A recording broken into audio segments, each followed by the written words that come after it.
we're going to do D minor pentatonic, and the reason for this is because the chords were C to D, and that's a good leading note, the way that he leads into that. Ready, so? It's just one way of playing the D minor pentatonic scale. Very bluesy. Lots of great rock licks you can get out of that. Can also be used in Latin music. Latin rhythms are great for ideas for rhythmic structure. The hesitations and the timing is what I was talking about earlier. Okay, let me throw up that backing track again, and I'll just play through the D minor pentatonic a couple times as it is, no changes, and let's see what happens.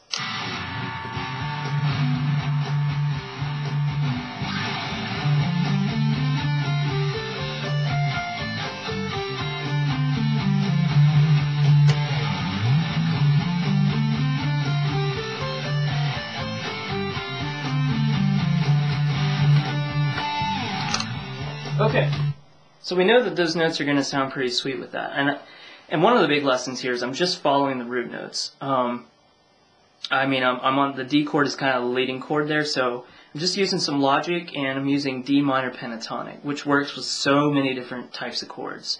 And as a rule of thumb, there are loopholes to this, but one thing that's pretty true is that you should use major modes or major sounding scales with major chord progressions, right? And the same to be said with minor sounding modes and Phrygian and stuff like that with minor chord progressions. But there are ways to work in major sounds too. So we're going to go through this all over again, but with the D minor pentatonic scale. First thing we're going to think about is note arrangement. Hard for me to do because I'm an improvising, jamming type of guitar player, but I'll try and set something up and remember it. Alright, so we've got D minor pentatonic. And again, we can skip over a string.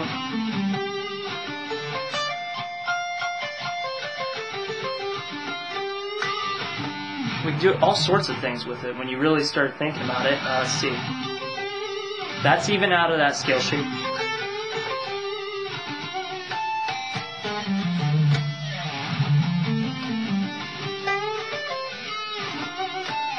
Okay.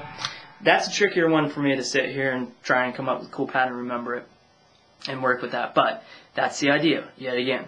Working with some cool sounds, rearranging the notes. Can't go wrong with this. Those notes are going to work. So you've got those notes up there. They're working. Next step, accentuation. Rhythm and timing. And it's a small thing to me because I kind of do it naturally myself. Some people need a little work on it. That's fine. You can rush first grouping of notes if you like.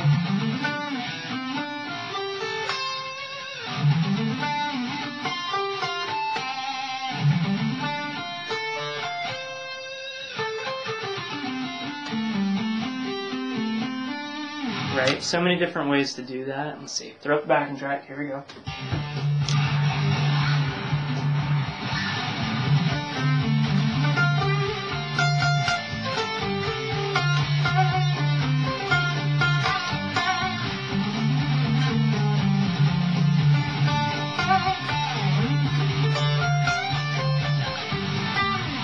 Okay. It's tricky for me because I want to jump the gun and put accents in it right now, but I'm trying to take this as I go. So we've done that. You need to get a good concept for your timing and your rhythms and your structures. And now we can add a little flair to it, a little flavor. Again, what do we have? Slides and tapping and bends and hammer-ons and pull-offs, legato, alternate picking, economy picking, I don't know what all, harmonic bends, tap bends. It's endless. You can use big techniques, small techniques, combine them, take a big technique and only use a little bit of it, and then you got a small technique. There are no rules to this game. That's the beauty of music. But that's what's going through my head when I'm improvising or when I'm writing a solo. So this is already giving me a headache. So what I'm going to do is just jam with it for like 10 seconds or so, and I'm going to combine all these things. I'm going to do different note arrangements, different rhythms. I'm going to rush some notes and slow some notes down. I'm going to throw some accents in.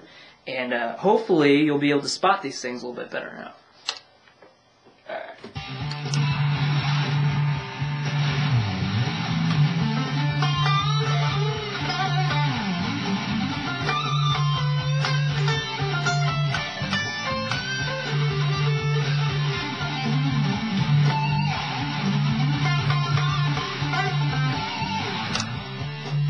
right? Real simple. I did some bend, a little bend, little roll, and even if you don't know how to do that, no big deal, because you can kind of play around with the stuff and figure a lot of those things out yourself. I did a little slide, right? Just slide up, slide down. And it tried to end on a pinch harmonic, right?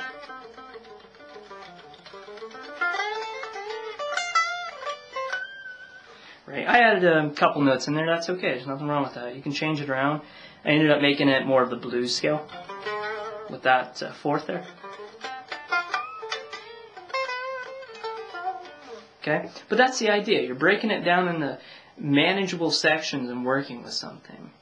And the more that you do this when you're writing your own music, the better that you get at doing it off the top of your head.